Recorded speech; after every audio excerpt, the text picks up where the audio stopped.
So since we hit 10K subscribers, it's a little bit of a tradition to do a Q&A session. We're gonna reel in a bunch of questions from you, our fishy audience, including our subscribers, YouTube members, and our glorious supporters over on Patreon. Let's crack open a cold one and see what's biting today. Wolfgang Bristol, Dominic Nguyen, and Lucas all ask basically the same question: how you two met and got into this. How did we meet and get into this? Well, we've kind of known each other our entire lives, since I guess we're like biologically related. Yes. So there's that. That would do it. This kind of started as we were just playing video games, and then we decided, what if we recorded some video games? I was looking at all these YouTube channels around 2016 or so, and I'm like, I could probably do that. My answer to this question genuinely is, even as kids, we would sit at the same computer and play a game together. And we've always, talked about like game design and such in that way, even before we knew that that's what we were doing. This is a project that lets us have a reason to keep chatting, have a reason to maintain our relationship, even though we are a country away from each other right now. Also, one of them says, Roland, I just bought your Dun Generator, die in a dungeon to play alone. Such a cool concept, enjoying it all the way. Thanks. Actually, thank you. Do you want to pitch the Dun Generator in 10 seconds or less? Now's your chance. Okay, it's a narrative dungeon crawl that turns your polygonal RPG dice into little heroes. Battle your way through hordes of monsters and protect and grow a little village. Ooh, got a big one here. 7 Mana Cleric asks, how do you find motivation to keep fighting through the algorithms? Yeah, my answer is I don't. 7 Mana Cleric also asks, what is your favorite ska album? My favorite ska album is probably going to be a basic-ass answer. It's Operation Ivy Energy. Without that, I don't think we would have any of the third wave movement stuff at all. Jeff Rosenstock's Ska Dream No Dream kind of got me through COVID, so that one I'll always have a special place for, I think. My answer is, the only good ska album is a dead ska album. Ska's haunted. Ska's haunted. This is a big one. I need to drink a little bit of my strong juice. All right, this is kind of a hefty one. Lucas asks, what's the most important quality in a friend or partner? I kind of didn't read the friend part, even though this also kind of applies. So my biggest thing is, no matter what you're gonna fight, it's how you make up that matters. No matter how good of a friend you are to somebody else, sometimes you're gonna butt heads. Both of you have to be adult enough to come back to the table and work it out. Also, a thick dumper doesn't hurt. Kalaguso also asks, what's the meaning of life besides 42? Be excellent to each other. Party on, dudes! Kalagoofsel also asks, a technical question, do you both need to eat or just one of you is a two-headed Imsim beast? I don't want to give away all my secrets, otherwise those could be used against us. So true, King. Kalagoofsel asks, what's your oldest video game that you remember playing?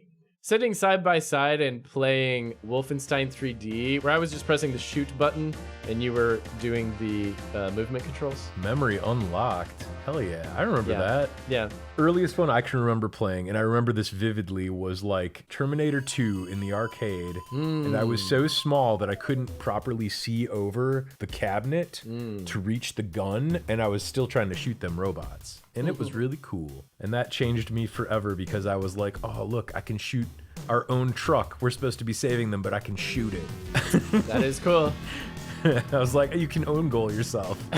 Yay! I'm gonna do this for the rest of my life. And here we are on a YouTube channel. Lucas asks, would you rather be able to fly or be able to breathe underwater? God damn it, this question again. This is a solved problem. We're gonna refer to you to the Dun Generators Discord. Is it though? Yeah. The closest that a human could get to self-sustained flight just from the human form. Our body weighs too much, our bones are too thick, etc. A human can't fly. However, water is essentially thick air. So the closest that a human could get to flying is to be able to breathe underwater, and then you're just flying in thick air. You know, that makes the answer a lot less fun. No, I think it makes it very fun. This is a great opportunity to pitch the Dun Generator server because it's got a lot more people in it than it used to, and we've started doing fun TTRPG days and stuff like that, and game nights and stuff. So if you are curious and want to hang out, there's always people chatting in there, and we are usually also chatting in there. So come check it out. It is free to join. It's not a Patreon benefit or anything like that. Kalagoofsel said, can one head fly and the other breathe underwater? Nope. Next. No.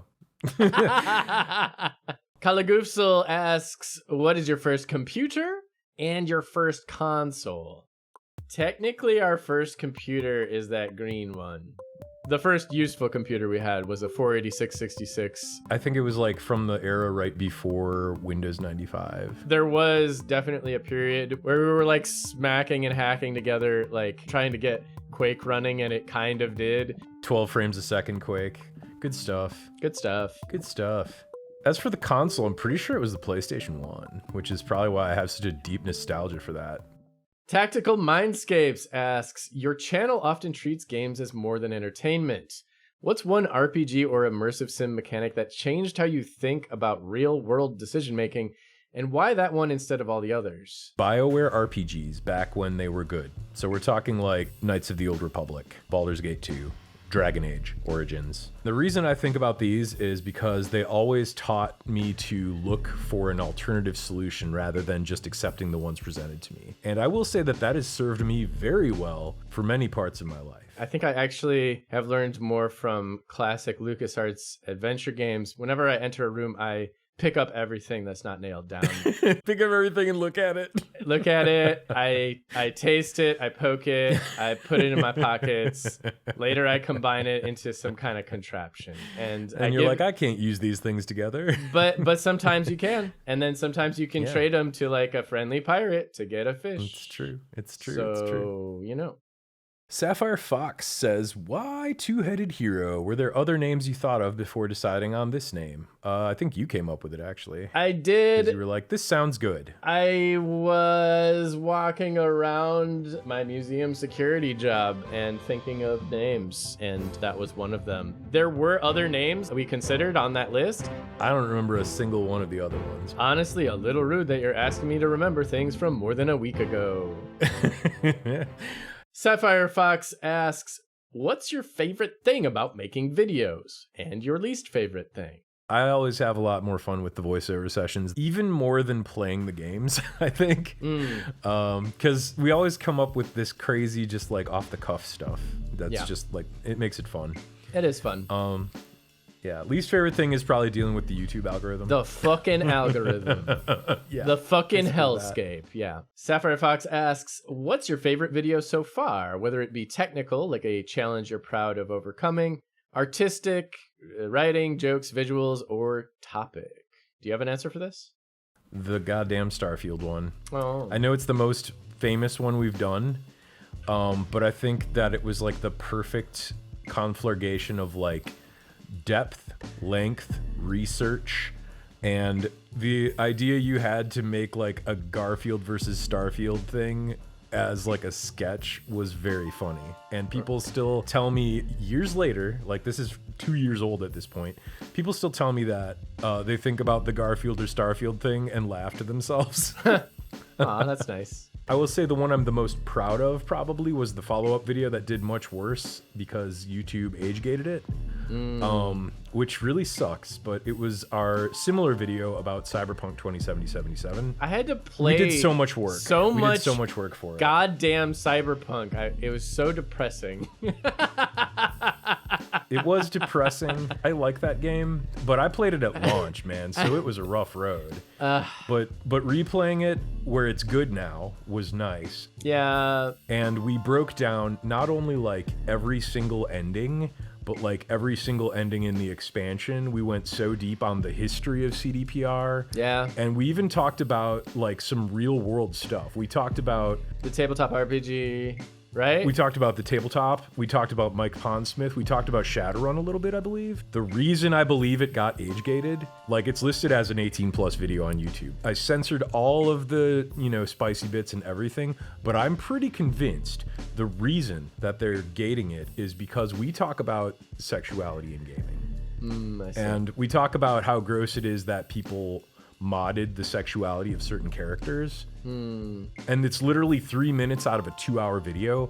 So I was pissed enough that I went and took the entire video and put it on our Patreon on the free tier. If you want to just see what our Patreon's about, you can subscribe to it for free. You can watch 2 hours of us talking about Cyberpunk for free. It's probably the most in-depth video we've ever done. And I'm very proud of it, and I'm really pissed that YouTube basically kneecapped it by making it age-gated. My favorite videos are the ones where we make music videos. They still are. I'm a banana berry, and you think my battle cries are scary. I'm quiet like a librarian in a dead canary aviary. Also, not really a two-headed hero thing, but we did work on it together, so I'll count it. Yeah, I think that's a two-headed hero thing. Sapphire Fox asks, least favorite video. What would you change about it if you did it again? I kind of feel like old videos are dead to me in general. Yeah, old art is dead. Let's move into the future. Andy Lemoyne asks, how many heads do you have? 2. Yeah, that's two. It's in the name, bro. Emilio Sanchez 4610 asks, when you guys look at the games today that you love the most, why did that click with you and what made you value that type of game/genre? I've been really liking games that respect your time, so a lot of the time I will kind of gravitate towards games that can be completed in a weekend now. I have really been loving games that do narrative in a new way. The Disco Elysiums, Citizen Sleepers 2s, the Road Wardens of the world. Oh, Road Warden. Road Warden is the game that's overlooked. All right, Sapphire Fox asks, top 5 games you feel are underrated or overlooked. Sapphire Fox, it's too hard. This is like a whole video. This is a whole video. I came up with some quick rapid fire answers. Cryptmaster, I feel like that's the #1 most overlooked game that's come out in the last few years. Dark Souls 2, I'm always going to be like, that feels like an old FromSoft game, and people should play Dark Souls 2, and I think it's the best jumping in point for the Souls series. Outward is maybe one of the most fun co-op experiences I ever had. It is Eurojank, but it is my favorite kind of Eurojank. Kingdoms of Amalur, I wasted a lot of time in Kingdoms of Amalur. That's a really good one. I feel like that one gets overlooked a lot. Did you know they did a remaster? They did a remaster. I did. I've played some of the remaster as well, and the remaster is really good. It even adds new areas and stuff. Risen is maybe my favorite Piranha Bytes game, and I'll probably get some shit from the Piranha Bytes fans for that, but I think Risen refined Gothic's gameplay and made it bearable to play. Yeah. Like with the controls. I concur. I'll take some of that heat. And then I think Sleeping Dogs is the best GTA like that no one played. I'll throw out a couple of recent ones. Yeah. Do it. Tingus Goose. You have these humans that birth like a big goose head, and the goose head wants to reach up all the way into the sky to kiss another goose so it can procreate. So what you have to do is make that goose grow. That was a lot of words. They were in some kind of order. Shout out, not Bone Razor Minions, although it's the best Vampire Survivors. I want to shout out the other games that dev makes. On the screen, you see the name of the dev to search. Hooray. Sapphire Fox asks, games you wish there were more of, games you wish there were less of.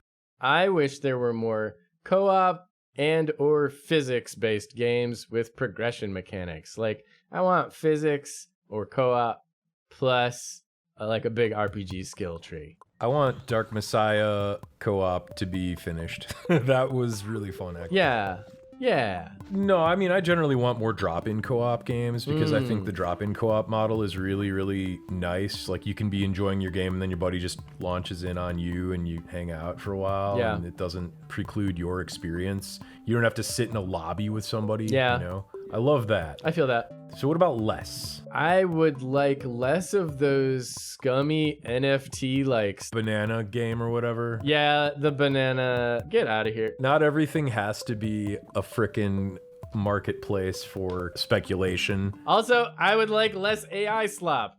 Godspeed 7 asks, What are your top 3 favorite television series? I mean, you and me both love MST3K. I still use Riff Tracks and MST3K to like fall asleep to like get cozy to. Farscape and basically any 90s Star Trek stuff is also kind of in my comfort zone. Stargate is actually maybe one of the funniest and best sci-fi series to come out at that time frame.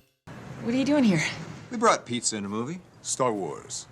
He's seen it, what, 8 times? 9. 9 times. Taskmaster, I've been watching a lot of that. Comedy and the elements of game design. When that stuff meets, I'm happy. Home movies, I have to put a cartoon on here. Punch low. Always punch low. Okay. That means below the waist. Right. Get him in the legs or in the crotch. Do stuff like that. Do you think that's dirty fighting? Yes. Okay. Yes, I do. Halfire Fox also asks an entire thesis of a video. Top 5 games based entirely on their music or ambiance. I can go off on this for an entire video's worth of answers, but I'm going to keep it to just reading the titles that I put in my spreadsheet. Yeah. Esoteric Ebb is probably one of the best I've played in a long time. Really good soundtrack. Diablo 2, classic. Sure. One of the best soundtracks ever. Doom 2016 kind of inspired me to get into making music and sound for games more, which I have successfully been paid for at this point several times, which is awesome. Silent Hill 2, you can't really go wrong with Akira Yamaoka. Baldur's Gate 3,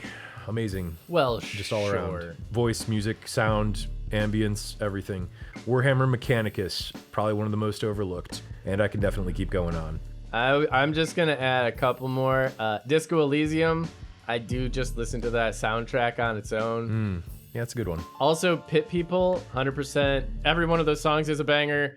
Robert Kitchingman4592 asks, do you think the graphics price hike shortage could result in better games as developers would have to focus more on gameplay than graphics to hit a larger audience who won't have top-end PCs? I think it's already been going that way for quite a while. Yeah. Like maybe 10 years at this point. Yeah. There's a reason indies have kind of floated to the top, and a lot of AAA stuff has either kind of stagnated or started to sink to the bottom. Yeah. It's multiple reasons. Price of the platform is definitely a huge contributor. I don't think consoles are price friendly anymore at all. Very true. A top-of-the-line console with all the trimmings is essentially $1,000 now. And you're getting less games. Sapphire Fox asks, what are your top 5 games based entirely on their art and visuals? Oh my. I, of course, am biased towards Darkest Dungeon. I get this question a lot. My art is not based on Darkest Dungeon. Both my art and the art of the artists that created Darkest Dungeon is based on Mike Mignola's art. Disco Elysium, again, there's actually a mobile version of Disco Elysium that turns all of the locations that you go to into paintings in that same style. That's really, really beautiful. I'm gonna also shout out Pit People again, because why not? It also has incredible art. The animation is amazing. The designs. The cupcake that heals you by chucking frosting on you, that's my favorite still. Inscription. It's crunchy, it's creepy, it's shadowy. I kind of wanted to go for like the gamut of all different types of art styles. So when I thought about this, I thought Super Hot is great because if you see a screenshot of Super Hot, you're going to be like, eh. But if you see Super Hot in motion, you're like, whoa. Symphony of the Night, probably the best pixel art and the craziest monster designs. Definitely of the era, for sure. Maybe of all time. Scald Against the Black Priory really made me feel like I was back playing like early Ultima. Also great soundtrack for Scald. I'm gonna throw BioShock in there, Exploring Rapture, entire city being underwater. Finally, I'm gonna throw Cruelty Squad on there, not because the visuals are good, but because it is this really crazy piece of outsider art. A game that's such an assault on the senses can become a success like that, to me, blows my mind. So I feel like that is like the punk rock of Sims right there. So like if that. you want to see Cruelty Squad, go to the beginning of the video, I guess. I like that.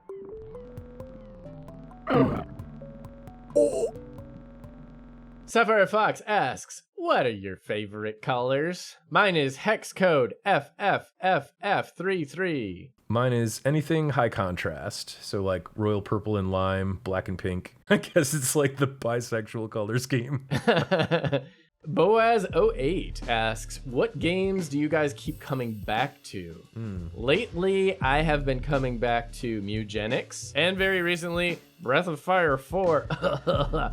Might be making a video on that. Human Fall Flat, and also Peak. I've been playing a lot of those with the crews. Or Repo. And Repo, yeah. Pit People, Jagged Alliance, I would say 2, but 3 is also in the running now. Once you forget enough of Disco Elysium, god damn, that is an addictive thing to come back to.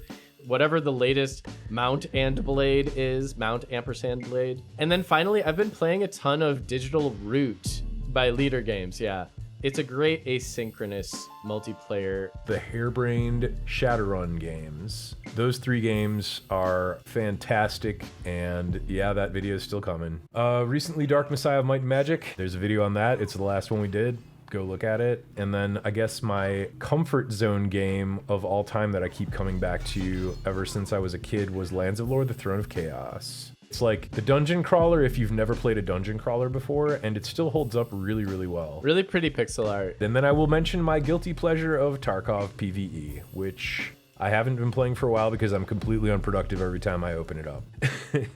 Sapphire Fox also asks, what are your favorite, most personally influential artists in any form? A lot of good questions. Yes. My most influential artists are all comic book artists. So I've mentioned Mike Mignola many a time. That's going to be the key one. Frank Miller, Sam Keith, Eduardo Risso, Brandon Graham, and Simon Roy. Ralph Steadman and Junji Ito are 2 of my favorite illustrators. Let's see, musicians, Chuck Ragan, Laura Jane Grace, Chris Cornell are always real good. Player-10 asks, who do you watch, oh heroes? For gaming content, but others are cool too. Yes, I will go fast. Other than the people that are collaborating with us today, who else do I watch? Early Bird, Avalanche, Grimbeard, Thor High Heels, Sterling I've been watching forever, Dungeon Chill's been really good, Madular, Boulder Punch. I've really liked Struthless, and I think you would also like Struthless because he does motivational stuff. He's also an artist and illustrator, and he also does productivity stuff, and he's ADHD guy. So all that stuff together. What about all that makes you think of me? Nothing in particular. And I've really been liking Drea. I've been watching a lot of Memoria. I watch all the McElroy brothers, Renegade Cut, Good Times Society, and No Rules Barred. Shut Up and Sit Down. I also want to give out a shout out to all the video makers that have been making great Dungenerator / Die in a Dungeon content, including The Dungeon Dive, JP Couvert, Solitary RPG, The Grouch Couch, Lone Adventurer, Stay Geeky, and Bored at Home. I have enjoyed all of those channels. 7 Monocleric asks, top 5 ImSims. Arx Fatalis, clearly an ImSim. Streets of Rogue, I think Streets of Rogue might be my favorite ImSim. I will say the more recent and still in early access Secret Agent Wizard Boy, Controlled Alt Ego, who let me make a piece of cover art for them. I also got to write and voice an entire original character for that game. Skin Deep is a recent, very interesting ImSim. From the classics bin, I will say Deus Ex, and certainly System Shock 2. In particular, I remember having a great time doing that co-op. My top 5 ImSims, I kept it to 5. Prey 2017 is probably the best ImSim ever made. Control Alt Ego, I've never seen another game that encourages such creative approaches. System Shock 2's classic, that is where ImSim kind of came into its own right. And Deus Ex is the next one on my list. I'm starving. Do you have anything to eat? All I have is a Gep gun. And then I'm going to throw Bioshock 2 in there. And I don't care if you think it's not an ImSim. You talking to me? Speaking to you personally, but also to the audience at large. But is Bioshock 2 the one where you're the big daddy? Yes, that's the one where you're the big daddy. And I know there's contention for the Bioshock games being ImSims at all. You're a dude in a big clunky diving suit with a drill for a hand. That's cool as hell. Kalagoofsel asks, what's the worst game calling itself an ImSim? We tend to just kind of like pass on stuff that's bad. At an attempt to answer this question, I tried going into Steam and searching through the ImSim tag and trying to find the very bottom of it when sorted by reviews. But you can't sort upwards. You can't sort in reverse order by reviews. Also, the ImSim tag on Steam is absolutely useless, which is why I do the whole like side series. Oh yeah, fair. Kalagoofsel asks, what was your first ImSim? And I think it was System Shock 1. I think you're right. Wungus Das Pungus asks, What are some examples of systems of an immersive sim that aren't the meme ones, such as crate stacking, blowing up doors, the funny number, etc.? Bonus points if that parameter is brought into isn't bypassing a locked door. I'm just going to give you my favorite, which is when there are a bunch of interlocking systems that cause emergent reactions, which then create narratives. Streets of Rogue just chaos. is the chaos that happens in Streets of Rogue quite often when you try to like hack a vending machine and accidentally piss off a ghost is a great example of this. In broader terms, I've been kind of thinking of ImSim as agency plus urgency in a contained environment. You are put into a well thought out environment. You're given a simple goal, and you urgently have to try to achieve that goal with limited resources or other emergent systems within the environment. And you have the agency to approach that in a whole bunch of different ways. I've been trying to distill it a little more, but I mean, it's a Sisyphean task. Yeah, that's the one. I use a big boy word. Dominic Nguyen asks, what is your favorite ImSim and why? I got to go with the classics on this. It's either going to be System Shock 2 or DSX, and it's kind of a toss-up between the two. I think I might give the slight edge to DSX. JC Denton is a very personable protagonist. Oh my god, Daddy. What a shame. Streets of Rogue, I think. All the systems are easy to understand. You can tell why something is happening in a way that lets me still know and feel that I have agency and that I am at least providing input. You get what you get. Gosh, we sure did talk for a long time. Yeah, we did. I don't know how much of this is even going to make it into the final cut of this video, but if I have to do an uncut version, it will be on Patreon. So go check it out. Certainly you will leave in me talking about comics that I like for a few minutes. You got to get that runtime in there. And as always, our heartfelt thanks for the YouTube members and the brave heroes that support us on Patreon, such as Wolfgang Bristow, Yaroslav Rybaki, Jim DiFrancesco, Vulpes, Adam Uselman, Amelie McNamara, James Blake, Cameron Frament, Dominic Nguyen, John Williams, Mahogany God King. Yeah, we have more YouTube members now. That's a thing we have now. Cool. Godspeed 7. Godspeed 7. Vinny2142. Muggs McGurk 812. I'm a Judah Packmaker.